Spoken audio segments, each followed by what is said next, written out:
Card Shark, developed by Nerial, is a 2022 game all about being a cheating scoundrel.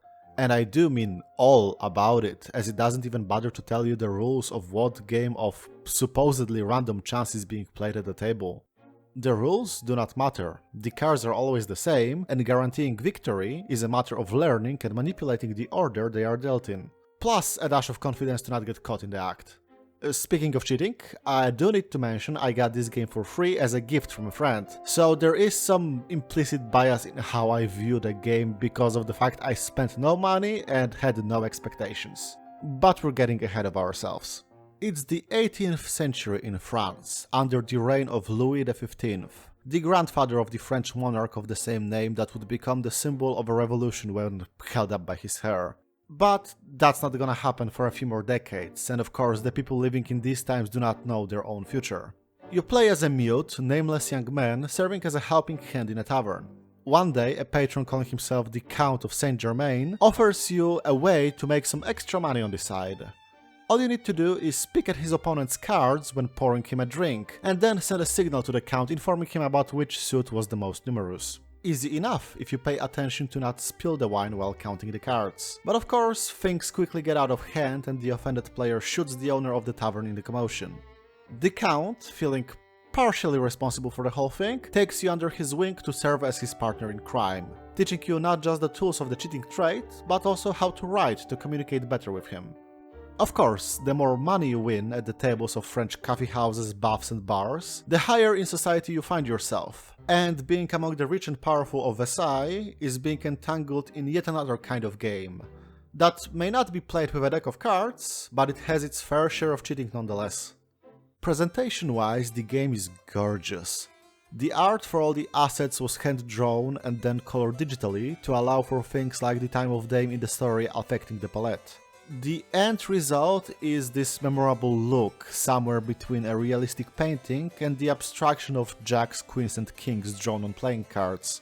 The music includes pieces from the period composed by the likes of Debussy and Bach, and the original tracks fit the same mood perfectly. I also adore the attention given to some small details, like the fact that the journal entries written by the protagonist start barely comprehensible due to his poor understanding of grammar, only to become pretty nice prose by the end of the story because the Count was teaching him writing on their journeys. Or how his outfits get fancier and fancier as he silently climbs the social ladder.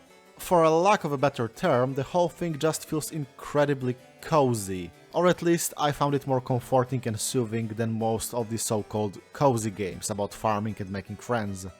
Then again, I did always prefer rogues and scoundrels to perfectly morally upright heroes with humble roots in stories, so this may just be on me. Speaking of liars and cheats, the gameplay itself is rather simple. Every new encounter is a new trick you learn and then deploy against your marks. Picking the cards dealt to the opponent before signaling the highest one to your partner. Marking them, stacking the deck, fake shuffling, palming a card to save it for later, you name it. Some tricks don't even involve cards at all, but things like flipping a coin. Each of them is a small minigame, a bit like Rhythm Heaven but without the music, or WarioWare.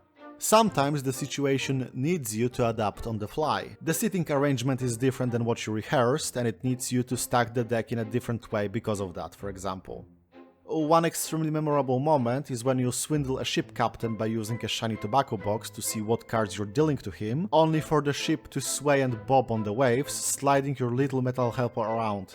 And all of this under the pressure of time, because, of course, the more you fiddle around with the deck, the more suspicious you look.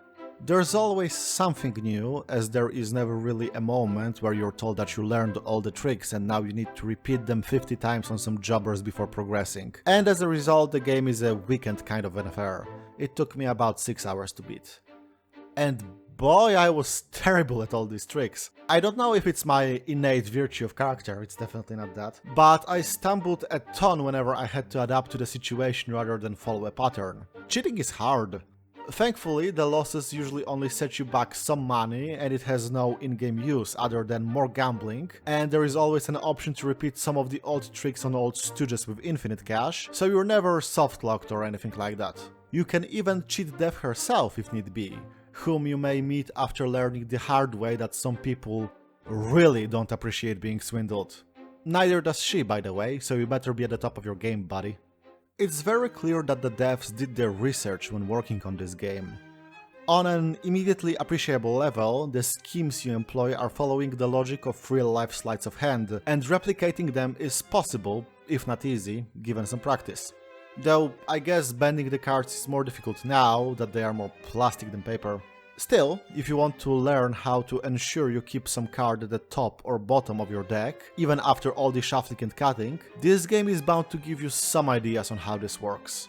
Not that I recommend cheating like that, but hey, I'm a jobless video essayist, not your dad. And on a deeper level, boy, someone really was into French history of that period. Your teacher, Comte de Saint-Germain? Real guy, and nobody knew his name either. You're gonna swindle the likes of Voltaire and Casanova. Chevalier de Saint-Georges is present both in the soundtrack and teaches you fencing. Even Cagliostro is there. And it's all presented in a very naturalistic way, as people just being there. You get a short introduction before meeting them, because your lowborn ass does not recognize the names as well as the Count does, and then it's just gambling. I really wish that the game had some sort of a trivia section telling you about the real lives of these people. Maybe not in the game itself, but as a reward for beating it, to not spoil their involvement in the main storyline. Honestly, if there's one thing I want this video to give you, other than telling you if you'd like this game or not, is that you need to Google Julie Daubigny. That woman was an icon, and she still is in this story, which let her live to a much older age than she did in reality. As far as my complaints go, I don't know how I feel about this system of money in the game.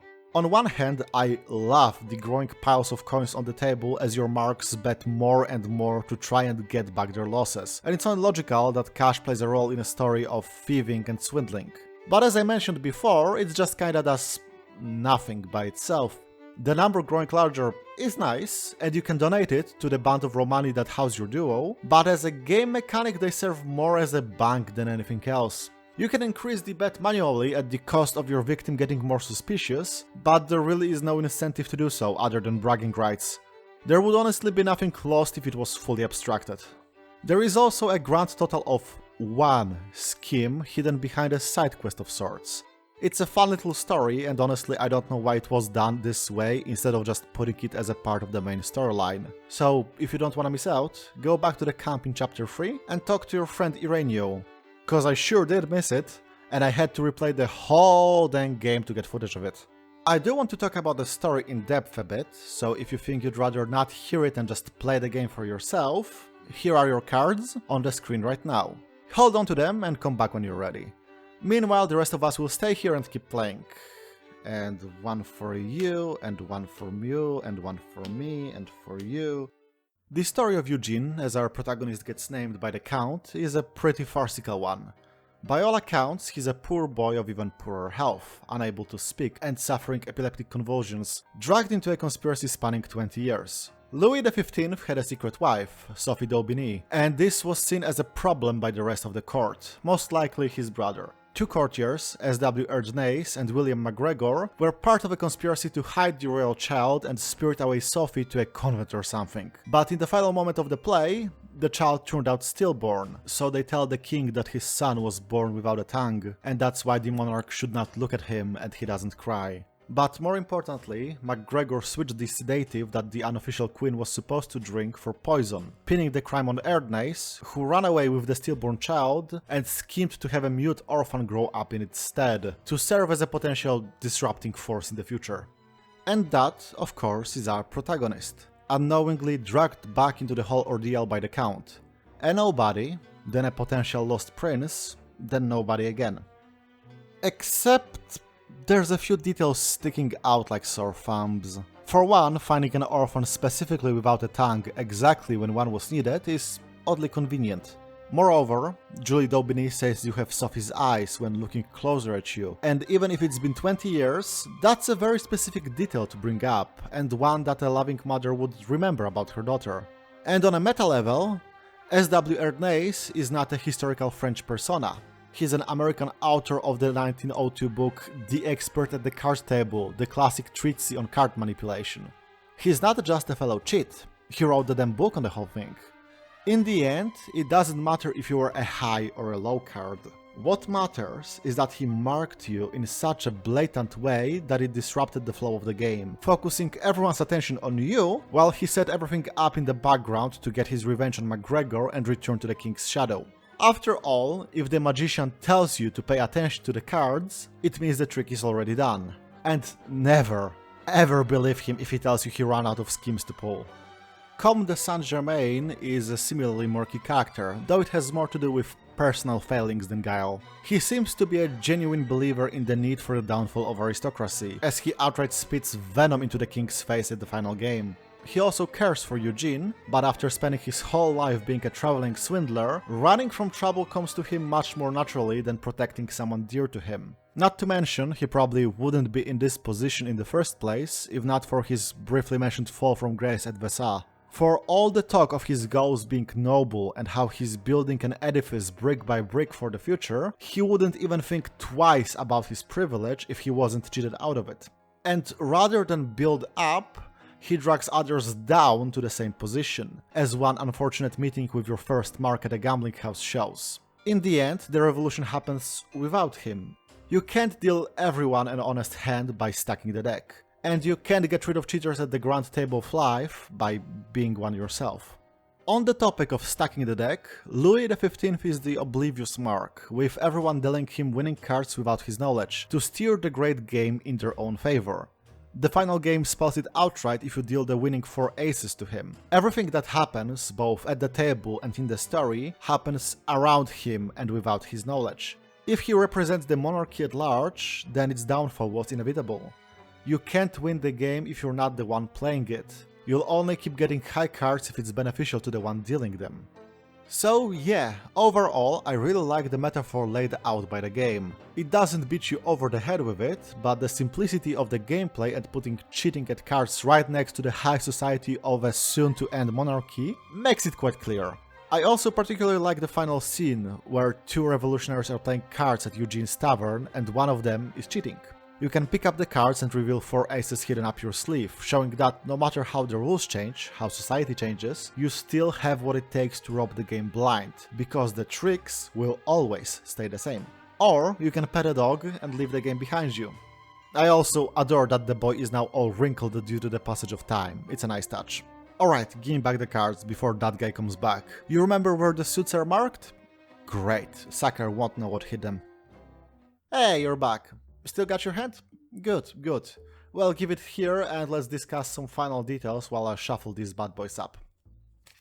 The game recommends using a gamepad if you play on PC, and I do think it's the better choice, honestly. Not because controlling the game with a mouse is bad, but because fiddling with the analog sticks feels more tactile as an abstraction of performing sleights of hand. Though I have to say, some inputs for faking cutting the deck were infuriating. Not sure if it's me or my PS4 pad being old, but keep in mind you can use the D-pad just fine. What else is there?